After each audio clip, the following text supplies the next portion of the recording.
Welcome to the MeMyddleton Show Shadowwork series, which is a part of the C4 30-Day Challenge.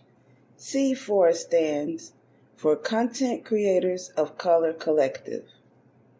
For each day during the month of February, we will go over a shadow exercise topic to help us take a necessary look at the not-so-pleasant yet important side of ourselves that we have hidden in the shadows.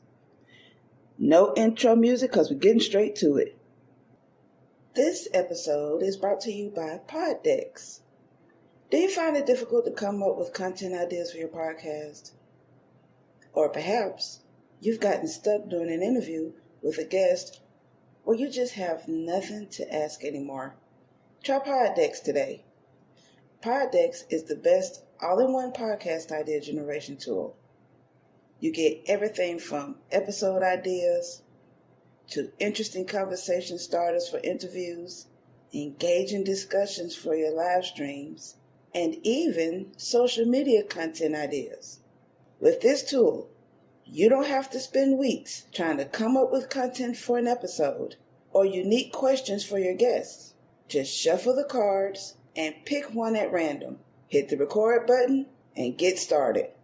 Now, you can make better content, have more fun while you're at it, and get your viral moment, all with Poddex. Head over to poddex.com and use code C4C. All right, we're on day 3 of the 30-Day Challenge. Topic for today: playtime. Remember being a child playing? It was probably the height of our magical powers, creativity. We're outside doing flips, thinking we're competing in a competition. We're play fighting, thinking we're our favorite characters. The games we played as we develop our sportsmanship.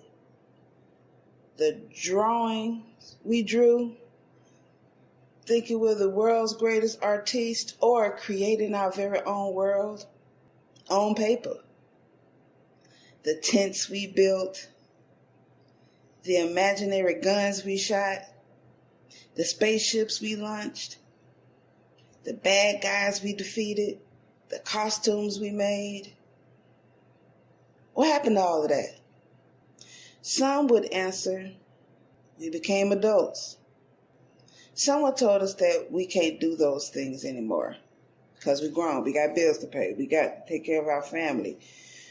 We got to keep working. We got adult things to do. That's childish to behave like that.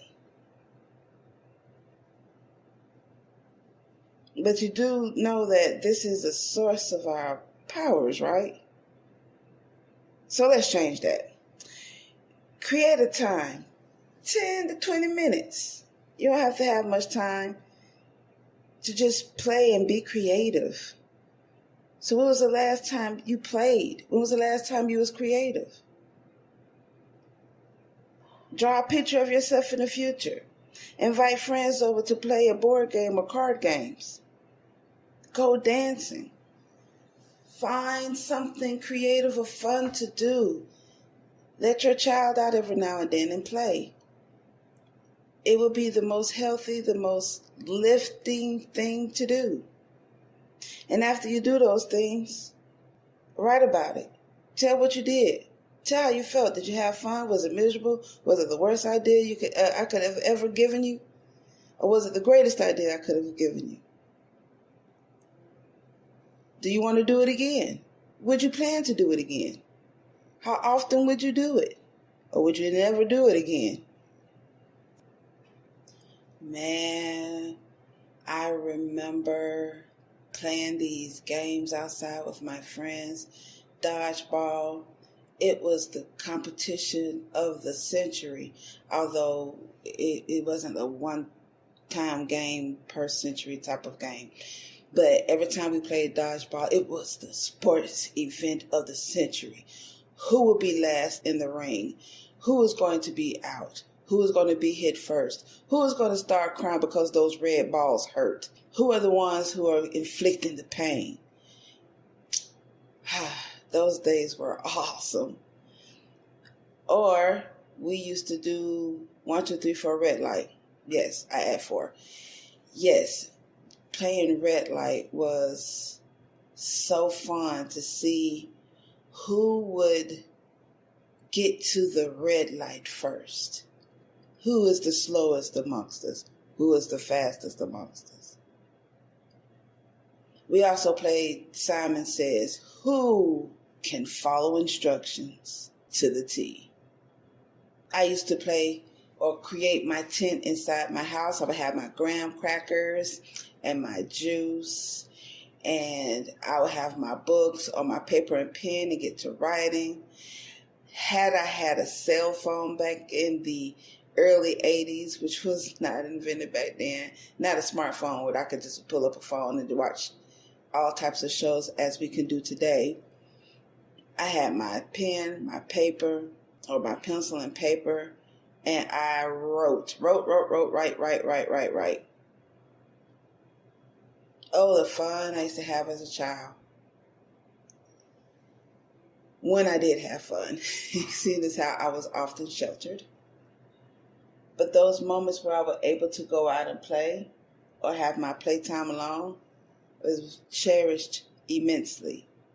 However, I have exercised playing as an adult. We would have little video game competitions. I would go over to my brother's house and we would put on the Wii and we would play games, especially the little bowling challenge, the funnest thing ever. But I think the most memorable fun that I've had in playing the game was at one of my birthday parties. I'm not going to tell you how old it was, but it was well past the 30s. I think I told you how old I was. So, my friend was gracious enough to host my birthday party at her house. And I'm so thankful for her for doing that. She didn't have to do that. I had no idea that's what she was going to do. But she said, let's have a birthday party. We can have it at my house. I'm like, what? Planning the food, planning the time, planning to invite the people who want to come over. And the people who came over, I honestly thought, oh, this is going to be boring. Oh, my God, this is going to be so boring. But it wasn't. It was the greatest night ever. And we played this game, Cards Against Humanity. The funnest game ever. When you're playing with the right people, you can't play with everybody. You got to have the right type of people to play this game. It was fun. There were a couple of people who were just kind of lost, like, I don't know what I'm doing. So they pretty much were the audience, because they played. But their participation was like, I'm going to sit in the audience and watch everyone else have fun. Most of us, like 99% of us, oh my God, we had a ball.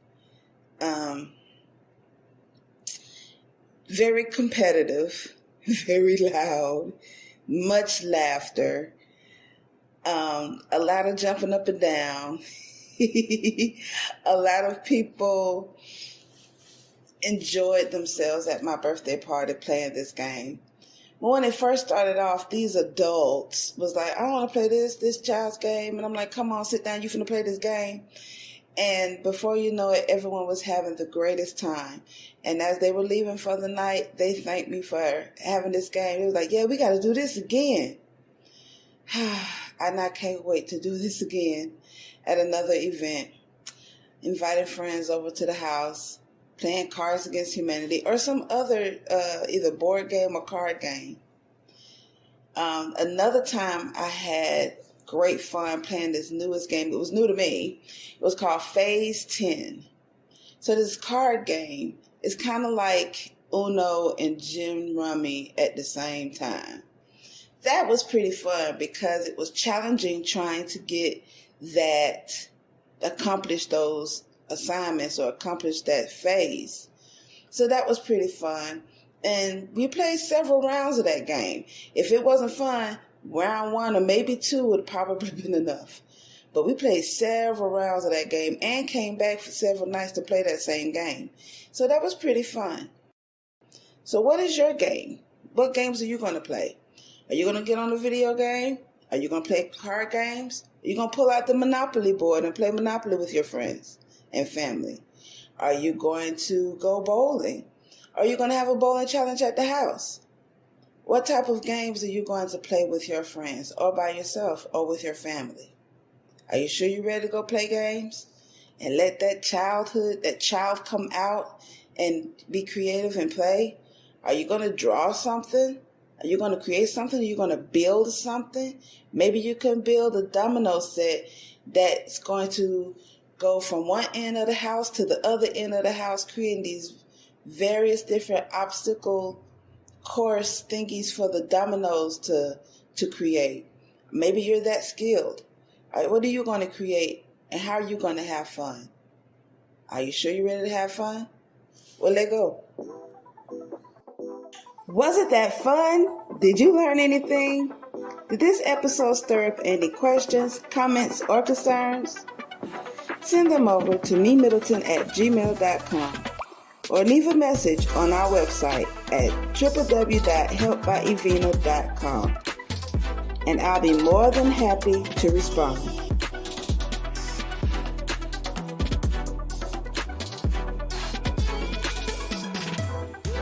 Check out our bonus content by becoming a patron.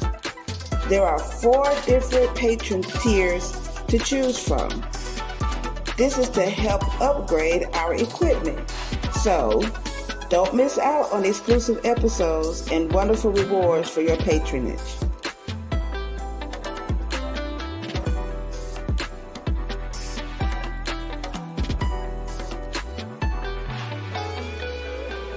If you're on Spotify, Podbean, Google Podcasts, Amazon, or any other favorite podcasting platform, make sure you like The MeMyddleton Show and leave a comment. Tell us how much you love the show, what you don't like about it, how we can improve, and how we can be challenged.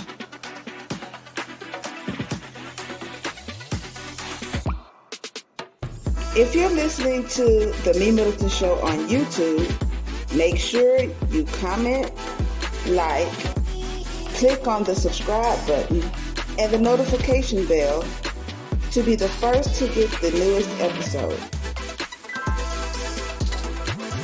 And remember, proper prior planning perfectly promotes persistent productivity and proud, pristine performances. Now, get out there and perform. Until next time.